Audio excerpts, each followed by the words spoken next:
Hi అండి, అందరికీ నమస్తే. Welcome to Taluri foods.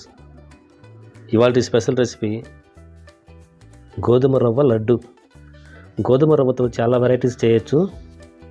అలాగే లడ్డూలు ఎలా చేసుకోవాలో ఇప్పుడు చూద్దాం. ముందుగా ప్యాన్లో ఒక స్పూన్ నెయ్యి వేసి, నెయ్యి వేడయ్యాక కొన్ని జీడిపప్పు పలుకులు వేసి మీడియం ఫ్లేమ్లో వేయించుకొని ఒక ప్లేట్లోకి తీసి పక్కన ఉంచుకోవాలి. ఇప్పుడు అదే ప్యాన్లో మరో స్పూన్ నెయ్యి వేసి అందులో ఒక కప్పు గోధుమ రవ్వ వేసి మీడియం ఫ్లేమ్లో దూరగా వేయించుకోవాలి. ఇలా వేయించుకున్న తర్వాత ఒక ప్లేట్లోకి తీసుకొని పక్కన ఉంచుకోవాలి.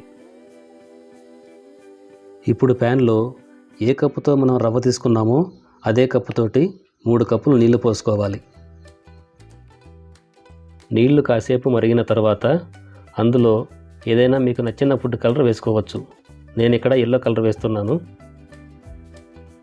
ఇప్పుడు అందులో వేయించుకున్న గోధుమ రవ్వ వేసి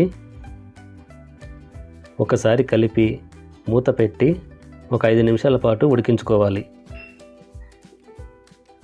ఇలా కాసేపు ఉడికిన తర్వాత మూత తీసి మొత్తం ఒకసారి కలిపి అందులో ఒక స్పూన్ యాలకుల పొడి, అలాగే 1 కప్పు చక్కెర వేసి మొత్తం కలుపుకుంటూ మరో 2-3 నిమిషాల పాటు ఉడికించుకోవాలి. ఇలా చక్కెర వేసి కలుపుతున్నప్పుడు కొంచెం లూజ్గా అవుతుంది, కంగారు పడాల్సింది ఏమీ లేదు.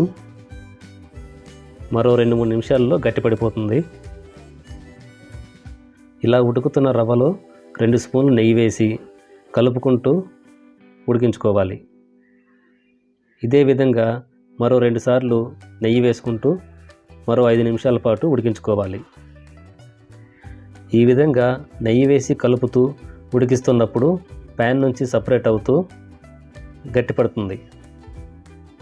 ఇప్పుడు స్టవ్ ఆఫ్ చేసి కిందికి దించేసి ఒక 5 నిమిషాల పాటు ఆరనివ్వాలి. కొంచెం సేపు చల్లారిన తర్వాత ఇలా చేతికి నెయ్యి రాసుకొని ఇలా లడ్డులుగా చేసుకొని సర్వ్ చేసుకోవటమే. ఈ లడ్డులు 4 రోజుల పాటు నిల్వ ఉంటాయి. ఈ రెసిపీ కానీ మీకు నచ్చినట్లయితే లైక్ చేయండి, షేర్ చేయండి, కామెంట్ చేయండి, సబ్స్క్రైబ్ చేసి సపోర్ట్ చేయండి. Thank you for watching.